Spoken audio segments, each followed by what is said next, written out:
Hello guys, in this video I'm gonna show you how to delete cash app transactions.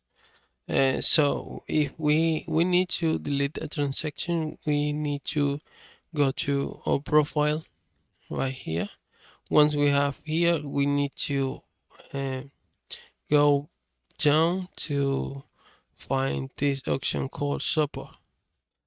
We're gonna click this option support, and then we're gonna find this option right here. We need to click this option um, to contact the Cash App support uh, because we want to cancel or delete a Cash App transaction.